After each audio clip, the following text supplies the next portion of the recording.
Friends, ఈరోజు నేను మనతో కొత్త వీడియోతో మీ ముందుకొచ్చాను. ఈ సంవత్సరం 10వ తరగతి పరీక్షలు దగ్గర పడ్డాయి. ఎగ్జామ్స్ ఎలా రాయాలి? బాగా రాయగలుగుతానో లేదో అనే ఆందోళన, భయం చాలా మంది విద్యార్థులకు ఉంటుంది. అందుకోసమే ఈ వీడియో. ఫ్రెండ్స్, మన ఇంటికి పునాది అనేది ఎంత ముఖ్యమో, మన జీవితానికి 10th క్లాస్ అనేది అంత ముఖ్యం. 10th క్లాస్‌లో మార్క్స్ వస్తే మనకి లైఫ్‌లో చాలా ఉపయోగాలుంటాయి. ఐఐటీస్‌లో, ట్రిపుల్ ఐటీస్‌లో సీట్ సంపాదించడం సులభతరం అవుతుంది. మన విద్య మనకి కాన్ఫిడెన్స్‌నిస్తుంది. దాని వలన నెక్స్ట్ మనం చదవబోయే దాన్ని ఎక్కువగా కాన్సంట్రేట్ చేస్తాము. సెంట్రల్ గవర్నమెంట్స్‌కి సంబంధించిన ఎన్నో పోస్టల్ జాబ్స్ కూడా 10th మెరిట్ ప్రకారమే వస్తున్నాయి. లైఫ్‌లో మనం ఏమవ్వాలనేది ఈ 10th క్లాస్ ఎగ్జామ్‌ని బేస్ చేసుకొనే ఉంటుంది. అలాగే మనం 10th క్లాస్ అయిన తర్వాత రాసే పాలిటెక్నిక్ కానీ, ఏపీఆర్‌జేసీని కూడా ఇలాంటి ఎగ్జామ్స్ ఎన్నో మన 10th క్లాస్ మార్క్స్ పైన, మనం చదివే చదువు పైన ఆధారపడి ఉంటాయి. సంవత్సరం మొత్తం మనం ఎంత కష్టపడ్డా, కేవలం మనం ఈ కొన్ని రోజుల్లో ఈ పరీక్షలు రాసే సమయంలోనే డిసైడ్ చేస్తాయి. అలాగే ఈ సమయంలో హెల్త్ కూడా చాలా ఇంపార్టెంట్. ఎగ్జామ్ సమయంలో ఏకాగ్రతగా ఎగ్జామ్ రాయాల్సుంటుంది మనం. మనం పరీక్ష రాసే ముందు ముఖ్యంగా పాటించాల్సినవి మొత్తం 5 అంశాలున్నాయి. అందులో అవి: 1 time management, presentation, structure, question requirement, accuracy and precision. మొదటిది టైమ్ మేనేజ్‌మెంట్. మనం పరీక్ష వ్రాయడం ప్రారంభించక ముందే ప్రశ్నల పంపిణీని అర్థం చేసుకోవడానికి మరియు దాన్ని అనుగుణంగా సమయాన్ని కేటాయించడానికి మొత్తం పేపర్‌ని ఒకసారి మనం స్కాన్ చేయాలి.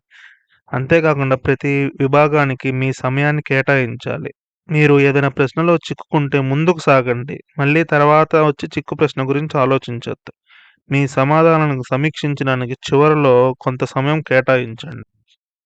రెండోది ప్రెజెంటేషన్. మీ సమాధానాలను చక్కగా, స్పష్టంగా రాయండి. మీరు మంచి చేతి వ్రాత వాడి శుభ్రంగా, ఆర్గనైజ్డ్‌గా పేపర్‌ని మెయింటైన్ చేయండి.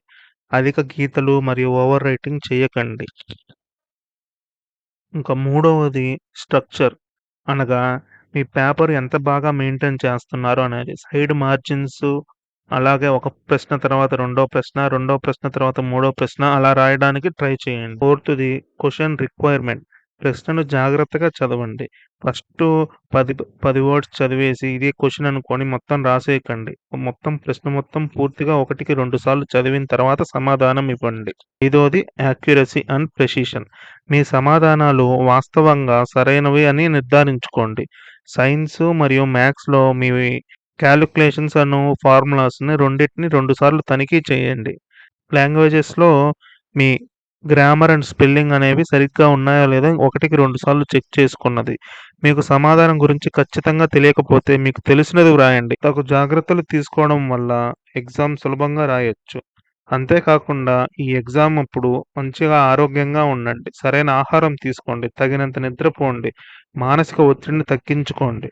మీరు ఒత్తిడికి గురైతే మీ తల్లిదండ్రులతో లేదా ఉపాధ్యాయులతో కాసేపు మాట్లాడండి. ఒంటరిగా లేరని గుర్తుంచుకోండి. మీరు కష్టపడితే విజయం మీదే. Anyway, all the best for your 10th class exams. ఈ వీడియో గనుక మీకు నచ్చినట్లయితే లైక్ చేసి సబ్స్క్రైబ్ చేసుకోండి. Thank you. Thanks for watching. By.